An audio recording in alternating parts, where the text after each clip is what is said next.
Hi, and welcome to CalCPA's Tax Bill Series. My name is Krystle Owynn. I'm a CPA and partner at Spott, Lucey Wall. Today we have an overview of the international provisions in the new Tax Act and what you should pay attention to. The original topic was going to be focusing on the retaliation tax, or revenge tax as it was called. Proposed Section 899 actually ended up being pulled entirely from the finalized Tax Act. And so we don't need to worry about it, thank goodness. But I do want to take a minute and talk about what 899 was and where it came from.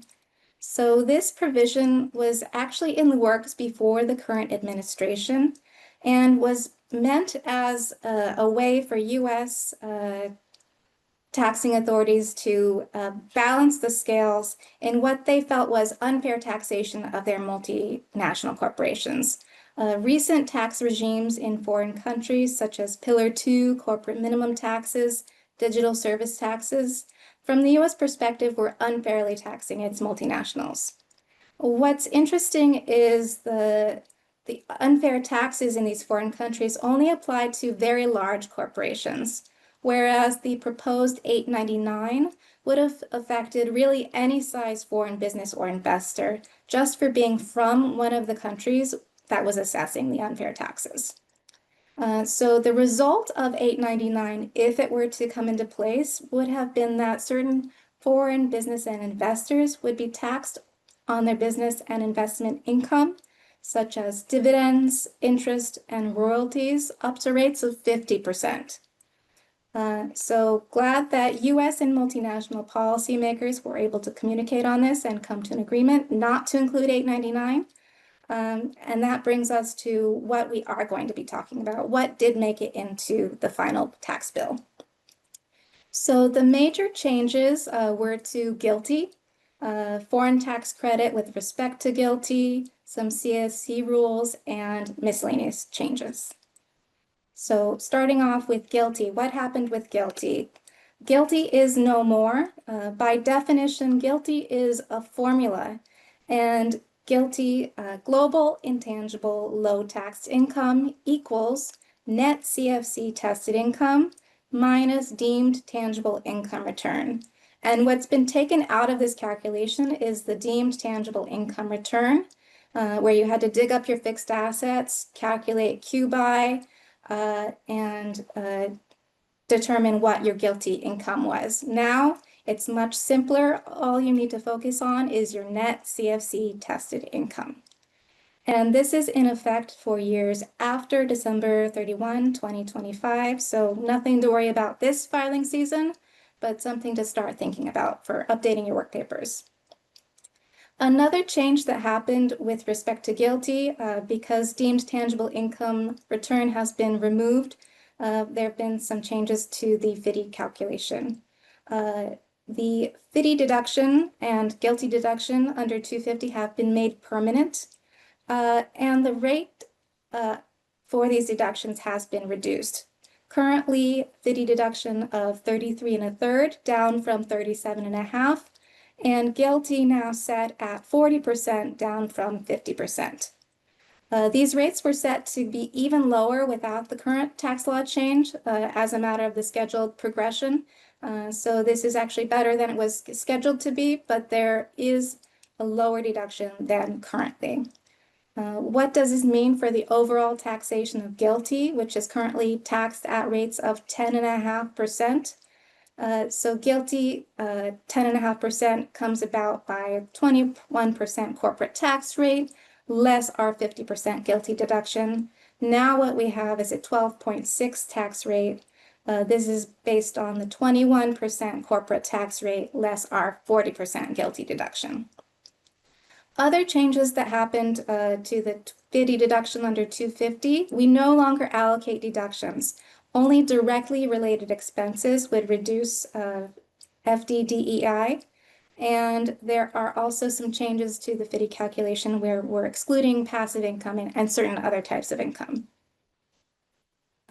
Other changes regarding GILTI are the foreign tax credit. So Similar to the 250, where we're no longer allocating deductions, when we're calculating our foreign tax credit, we also no longer allocate deductions, only take the directly related GILTI deductions. Any allocable deductions would go against our U.S. source income. Similarly, with the foreign tax credit, there's currently a haircut on the GILTI foreign tax credit of 20%, and this will go down to a 10%.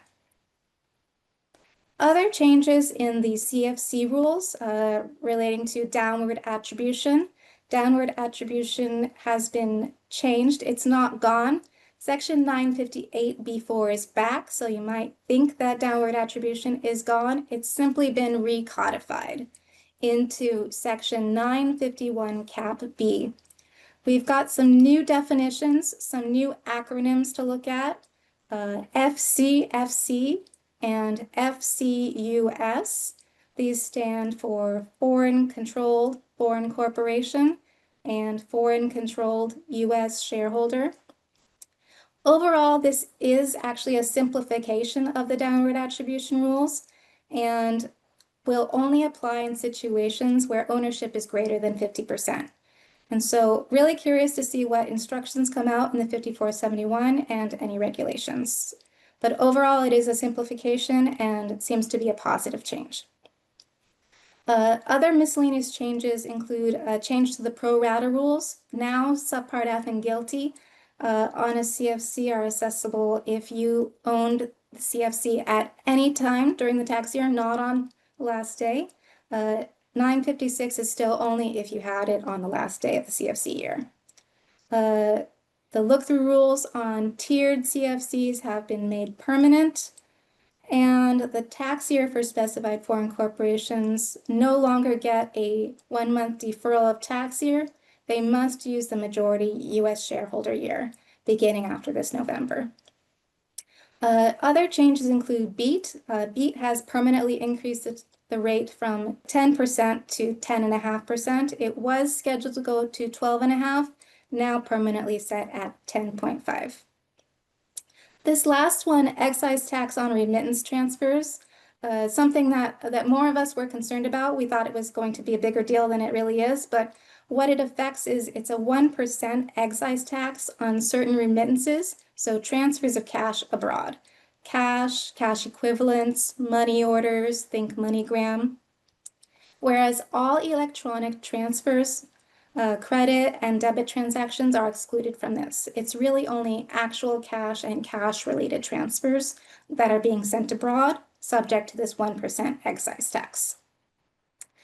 So as a recap, the topics we learned today are no 899, but we do have changes to GILTI, which is now net CFC tested income, and related changes to the 250 deduction, foreign tax credit, and CFC rules. Overall, it's not as big a change as TCJA on the international side, but definitely worth taking a look.